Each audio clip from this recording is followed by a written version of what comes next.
የምታውቀውንም ሴት ልጅ እስክታገባ ድረስ ብልቷ በመርፌና በክር ተሰፍቶ ተዘግቶ እንደሚቆይና በሰርጓ ምሽት ባሏ ብቻ ድንግልናዋን የመውሰድ ስልጣን እንዳለው ነገረቻት። ይህ ልማድ ሁሉም ቦታ ያለ ይመስላት ነበር። የጓደኛዋን መደናገጥ ስትመለከት ግን ይህ ተግባር በሷ ጎሳ ብቻ የሚፈጸም መሆኑን ተረዳች። ከዛው ደብቃ ያቆየችውን ህመሟንም ለጓደኛዋ ለመጀመሪያ ጊዜ ልታሳያት ፈቀደች።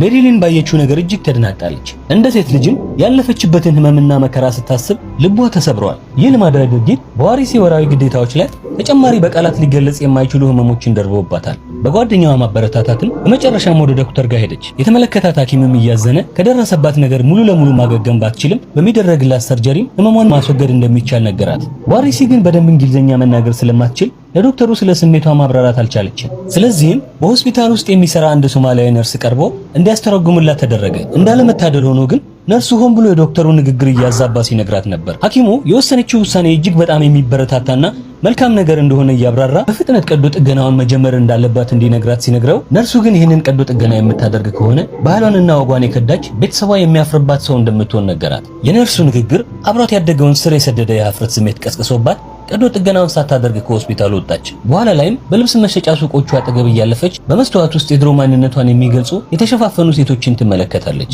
በዚያች ቅጽበት የቀድሞውን ዋሪሲ ወደ ኋላ ተመልሳ ማስታወስ ጀመረች። የ12 ዓመት ሕፃን እያለች ያንን የማያልቅ ደረቅ በረሃ በባዶ እግሯ ተጉዛለች። በህይወት ለመቆየት ስትልም ቁጥቋጦዎቹን ስትመገብ ነበር። እነዛ በረሃብና በብርድ ያለፉት ረጃጅም ምሽቶቿ በህይወት ጉዟ ምን ያህል ዋጋ እንደከፈለች አስታወሷት። ይህ ትውስታ በውስጧ ኃይለኛ እሳትን አቀጣጥሏል። አሁን ለራሷ መፋለም ጀምራለች። ጥርሷን ነክሳ ወደ ሆስፒታል ሄደች። ለመጀመሪያ ጊዜም ለራሷ መኖር ልትጀምር ነው። ቀዶ ጥገናውን ካደረገች በኋላ ወደ ፎቶግራፈሩ ሄደች። ፎቶግራፈሩም በእውነቱ ሞዴል የመሆን ፍላጎት አለሽ ሲል ጠየቃት። ዋሪሲም የተሻለ ህይወት መኖር ብቻ ነው የምፈልገው ስትል መለሰች። ለመጀመሪያ ጊዜ ካሜራ ፊት ስትቀርብም ግራ የመጋባትና የመደናገጥ ስሜት ይታይባት ነበር። ፎቶግራፈሩ ግን በሚያበረቱ ቃላት ስሜቷን እንድትገልጽ እያደረገ እጅግ አስደናቂ የሆኑ ፎቶዎችን አነሳት። እነዚህ ፎቶዎቿ የሞዴሊንግ ኤጀንሲውን ለመቀላቀል ትኬቶች ሆነዋታል። ይህ ሆኖም በሚያማምሩና ታዋቂ በሆኑ ሴቶች መሃል ተከባ እንኳን ከዚህ የተሻለ ቦታ እንደሚገባት ታምን ነበር። በየፎቶ ፕሮግራሞችም ዋሪሲን የመጨረሻ ምርጫቸው አድርገው ቢቆጥሯትም እሷ ውስጥ ግን ተስፋ መቁረጥ የሚባል ነገር አልነበረም።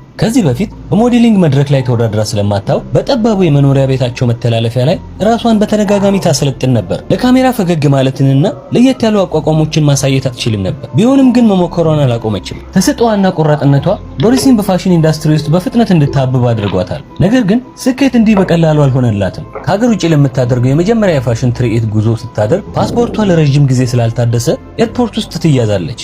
ሁኔታው በጊዜ መፍትሄ ካላገኘም በግዳጅ ወደ ሀገሯ ልትመለስ ነው። ታሪኩ አላለቀም። ቀጣይ ክፍል እንዲደርሶ አካውንቱን ፎሎ በማድረግ ቤተሰብ ይሁኑ።